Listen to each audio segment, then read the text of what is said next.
Babudham films presents.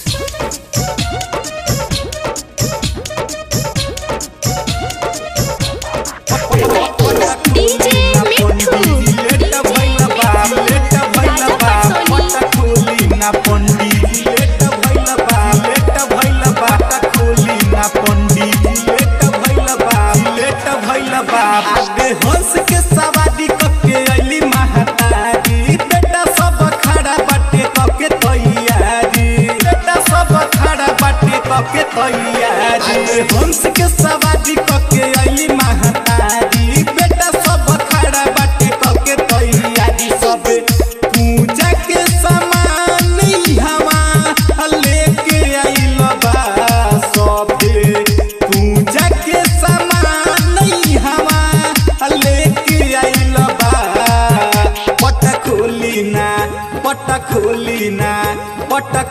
ना पंडित जी late भइल बा, पट खोली ना पंडित जी लेट भइल बा, पट खोली ना पंडित जी लेट भइल बा। डीजे मिठू पंडित जी लेट भइल बा, राजा पटसोनी पट खोली ना पंडित जी लेट भइल बा, लेट भइल बा, पट खोली ना पंडित जी लेट भइल बा। साल भर पयावतारी माई महतारी, हाथवा में बीड़ा बाटे हंस के सवारी, हंस के सवारी। ए भैया साल भर पयावतारी माई महतारी, हाथवा में बीड़ा बाटे हंस के सवारी। सब लइका सब जुटल बाटे पूजा करेला, सब लइका सब जुटल बाटे पूजा करेला। पट खोली ना पंडित जी लेट भइल बा, पट खोली ना पंडित जी लेट भइल बा, पट खोली ना पंडित जी लेट भइल बा।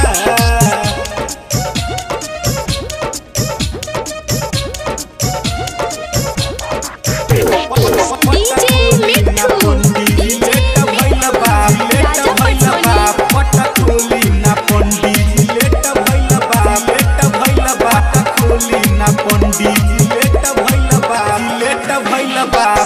राइटर दिनेश मुकेश लिखेल बाचारा, रंजन सम्राट के माई ओढ़ाई दे तू आचारा, ओढ़ाई दे तू आचारा।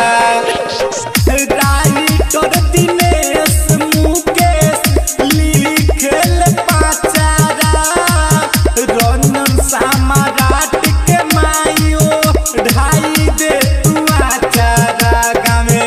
गावे माई तोहरो तू जाई होकेला,